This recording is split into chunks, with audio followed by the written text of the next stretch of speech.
put it this way. I want to know how many you're going to buy a car, not steal a car. How many are going to buy a car in the next year or two? You're not going to buy, y'all aren't going to buy cars. Let's try this again. I know this is a difficult concept for you to answer, but who will be buying a car in the next few years? Okay, you're not buying a car? Yes or no? No, you're not buying a car in the next few years. Then why don't you raise your hand? Are you buying a car in the next few years? So you're not going to be buying a car in the next few years. Guys, this is not a very difficult question. Okay, what if you have a car like under your hand? How many of y'all in any realm might possibly buy a car in the next 30 years? Just raise your hand. We're going to buy a car. There we go. The thing is that I've done a lot with buying cars, going through that stuff, and I've learned a lot of stuff over the years. And it's amazing to me is how many times I can talk to somebody and they say they bought a car and this is great. They say, oh, they'll all say the exact same thing. We got a great deal.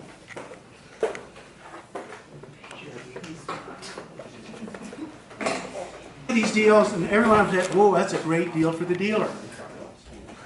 If you listen to what I'm saying in just the next 10, easily. Okay. No doubt about it. My daughter, when she gets ready to buy a car, she always comes up and says, Dad, this is what I want. And she's tried it herself, her husband's tried it, and I can always beat their price, $3,000 or $4,000. Car dealers are in the business to what? Make money, make sales. And the way they're going to do it, they're going to make as much money as they can off of you. Now, first of all, you always need to separate out the car deals. You only need to work on one deal at a time. So if you have a trade-in, when the guy comes up to you, first of all, when you walk on a car lot, somebody's going to come out and approach you, and there's only one thing he wants to know, which is what? Are you looking to buy? Nope. You wouldn't be there if you weren't going to buy a car. How much you're willing to spend? Not do you have money. What's your budget? How much money? Do you like it? How much? Per Year? Per month. How do people pay for their cars, guys? Monthly. Monthly. So how much do you spend per month? Because one of the things they can do, and it's interesting, is when I bought my first car, which is a 1970 Dodge Challenger, banana yellow, I paid $1,879 for it. And my choice on a car loan was either 18 or 24 months. That's where all car loans were, 18 or 24 months. Now I'm seeing car loans that are 10 years long.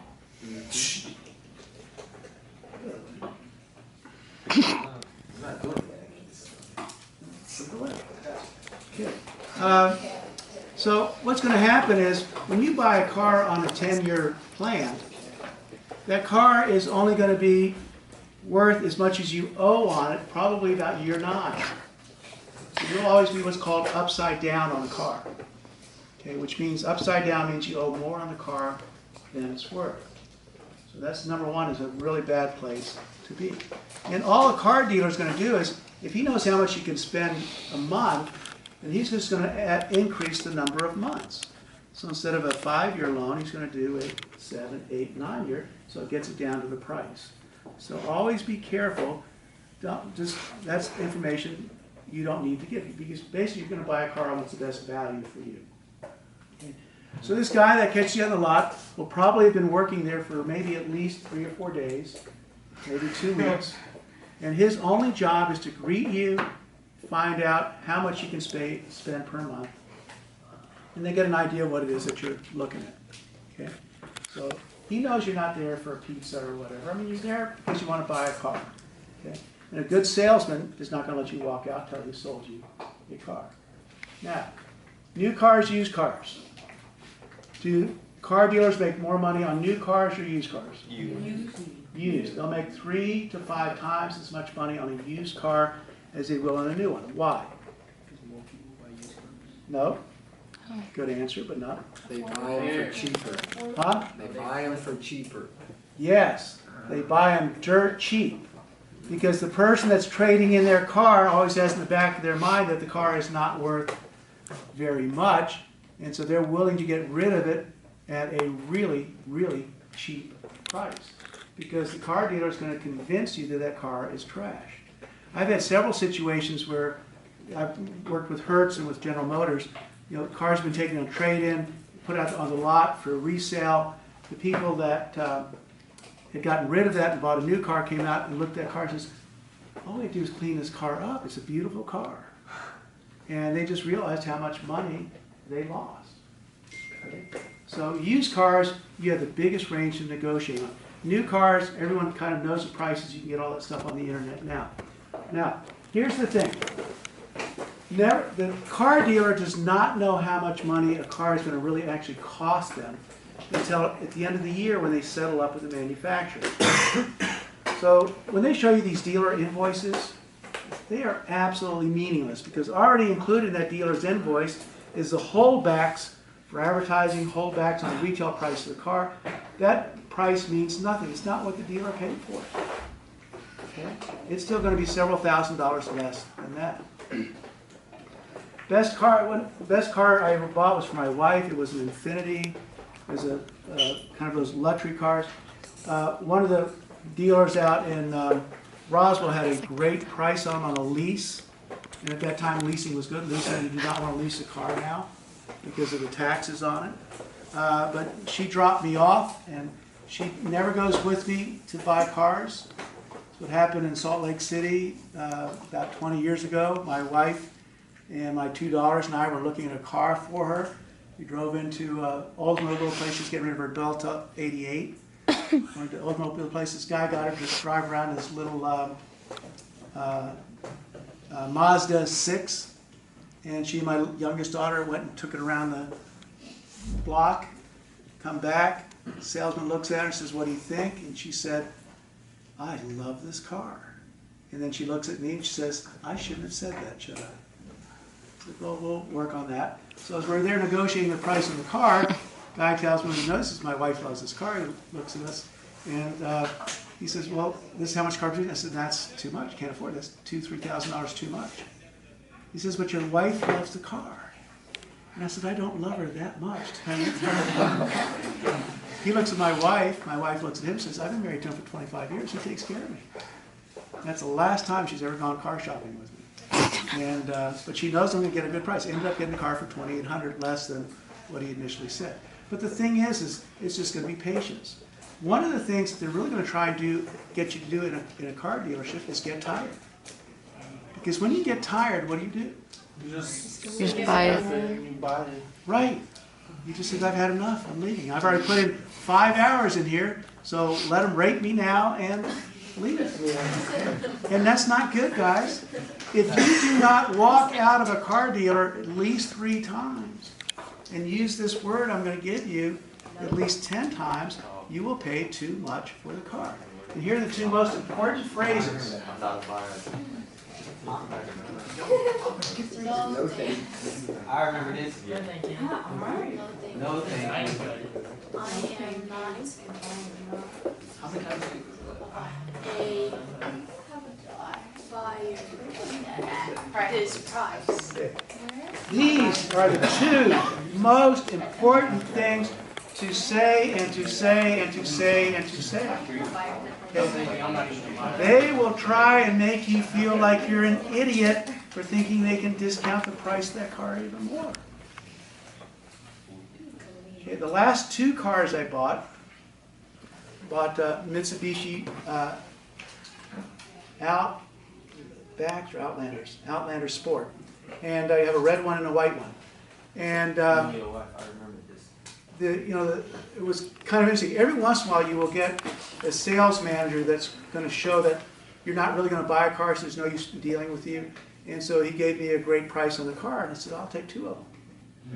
and I bought 2 of them. But the thing on that one is this, I knew these cars had been sitting on the lot for 18 months. They still were brand new, had brand new warranties with it. They'd taken over another dealer's inventory. And so, you know, the car had an MSRP of $25,000, $26,000. And with taxes, everything, I walked out with them with $18,000. Now, usually they put a second sticker. You have an MSRP, which is manufacturer suggested retail price. It has to be put on every vehicle.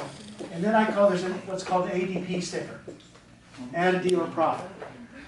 And they're going to put things in there like nitrogen in your tires, stripes, pinstripes in the car. Oh, I love this one.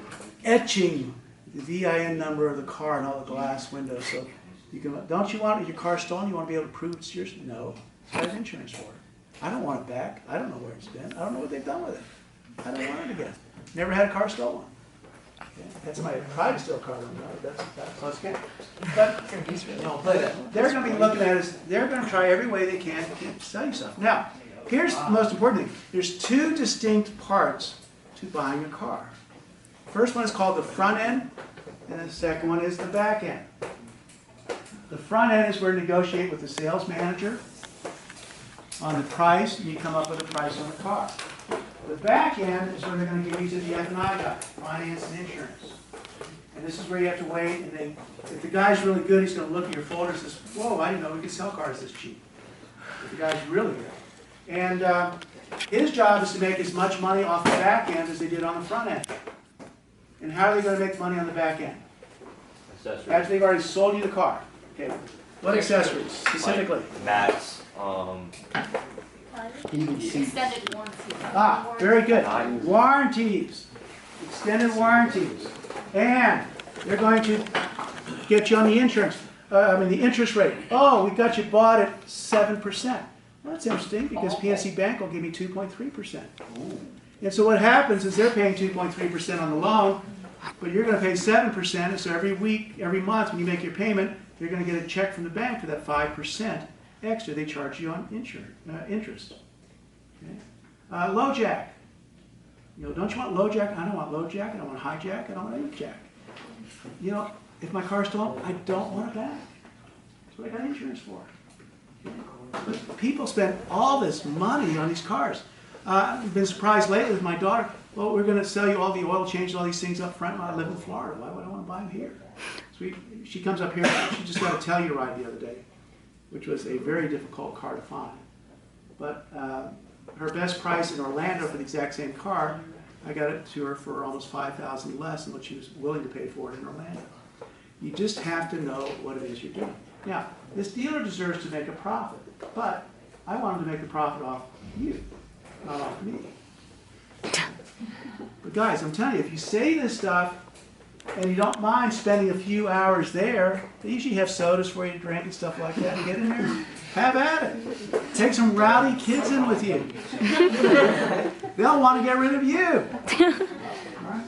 But you've got to say this stuff, and you have got to walk out. And I have walked, generally, when I walk out, 90% of the time, I never make it to my car. Before they come back. And they will come grab you. Okay, let's talk about this. Let's see what we can do. And we can get it down a little bit. And so we just keep going on. If you know your numbers, you know what's a fair price on the car. I don't even know. What was the one time? Thank you. I pay a lot of time. Get there in the car, I look it up, and I'm gonna be like, this ain't right. You know, my favorite oldest daughter, every time we looked at a car, she would say, Daddy, this is the one I love. This is the one I've got to have. And then we would go to another one. You're right, Daddy, that wasn't the best car, but this car is the one I love. I love this car. And so, do not fall in love with a car. Because I'm going to tell you, there's not one car you've got to have. I gotta have a limo truck. I'm sorry. Guys, I'm saying, if you listen to what I'm saying, you will save $3,000, $5,000, $8,000 easily. Always separate out cars. What happens now, after you make the deal on this one car, this is what you say. Oh, I'm so stupid, I forgot. I'm making a car payment on my other car. I've got to trade it in. Now when it gives me a price for the car, what do I know?